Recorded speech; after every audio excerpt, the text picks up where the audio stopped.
गणेश विवाह की सबसे रोचक कथा। भगवान गणेश को कोई भी कन्या पसंद नहीं करती थी। कोई भी विवाह और शुभ कार्य भगवान गणपति की पूजा के बिना संपूर्ण नहीं माना जाता। पौराणिक मान्यताओं के अनुसार जब तक गणपति का ध्यान ना किया जाए तब तक विवाह में अनेक प्रकार के विघ्न उत्पन्न होते हैं। लेकिन क्या आप जानते हैं कि भगवान गणपति को अपने विवाह में कितने विघ्नों का सामना करना पड़ा था? कोई भी देव कन्या भगवान गणपति से विवाह करने को तैयार नहीं थी। नमस्कार मित्रों, आप देख रहे हैं हमारा पॉपुलर यूट्यूब चैनल वर्गो भक्ति। आज हम आपको भगवान गणपति के विवाह से जुड़ी रोचक कथा बताने जा रहे हैं।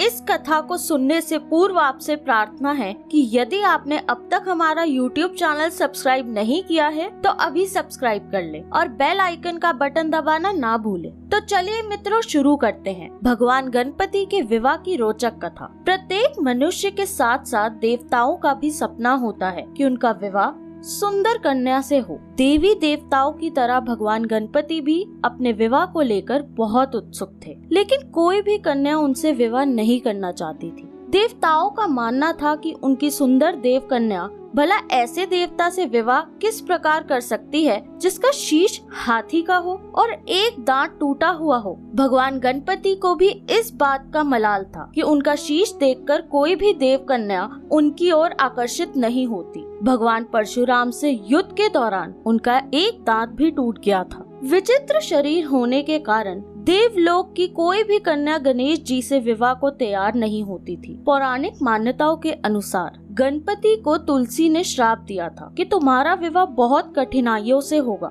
और शादी होगी भी तो 2 पत्नियों के साथ विवाह सूत्र में बंधेंगे। कथा के अनुसार एक बार गणपति वन में ध्यान मग्न थे, तभी वहाँ से देवी तुलसी गुजरी और उन्हें देखकर उन पर आकर्षित हो गई। उन्होंने गणपति से विवाह का प्रस्ताव रखा, लेकिन गणपति ने उनका प्रस्ताव ठुकरा दिया। विवाह का प्रस्ताव ठुकराने के कारण देवी तुलसी ने गणेश जी को श्राप दे दिया। आगे चलकर जब गणपति विवाह के लिए बहुत कुछ उत्सुक थे तो कोई भी कन्या अपनी सहमति नहीं देती थी। गणपति बहुत नाराज रहते थे क्योंकि कोई भी देव कन्या उनसे विवाह के लिए तैयार नहीं थी। भगवान गणपति इतने नाराज हो गए कि उन्होंने देवताओं के विवाह में विघ्न डालने शुरू कर दी। गणपति का चूहा देवताओं के विवाह समारोह में जाता था और पंडाल को खराब कर देता था। भगवान गणपति की लीला से विवाह होने बंद हो गए। सभी देवी देवता परेशान थे, लेकिन गणपति के क्रोध के कारण उनकी कन्याओं और पुत्रों के विवाह में बाधा आ रही है। आखिरकार सभी देवी देवता भगवान भोलेनाथ के पास पहुँचे और उनसे समस्या का समाधान करने की प्रार्थना की। भगवान भोलेनाथ सारी स्थिति से अवगत थे, इसलिए उन्होंने कहा कि आप सब लोग भगवान ब्रह्मा जी के पास जाएं। सभी देवी देवता जब भगवान ब्रह्मा जी के पास पहुँचे तो वे योग में ध्यान मग्न थे। ब्रह्मा जी जान चुके थे कि सभी देवी देवता मेरे पास क्यों आए हैं। उन्होंने अपने योग बल से 2 कन्याओं को उत्पन्न किया और उनका नाम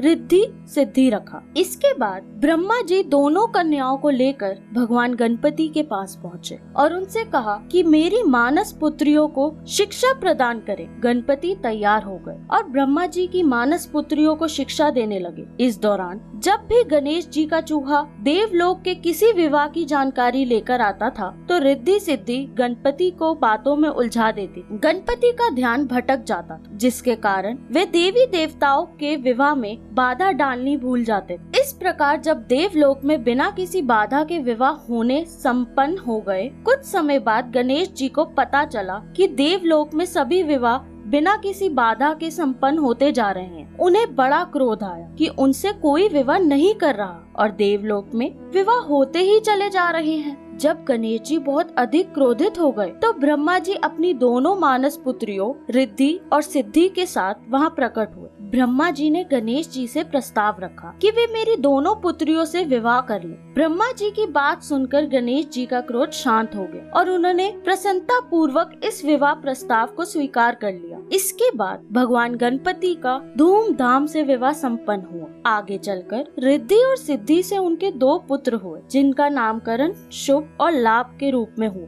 तो मित्रों, इस प्रकार भगवान गणपति का विवाह संपन्न हुआ और सभी देवी देवताओं ने उन्हें वरदान दिया, जो गणपति गजानन का ध्यान करेंगे उनके जीवन में विवाह से संबंधित कोई दोष नहीं होंगे। यदि आपको हमारी ये वीडियो पसंद आई हो तो कृपया इसे सब्सक्राइब, लाइक और शेयर करना ना भूलें। पौराणिक जानकारियों के लिए देखते रहे हमारा पॉपुलर यूट्यूब वर्गो भक्ति।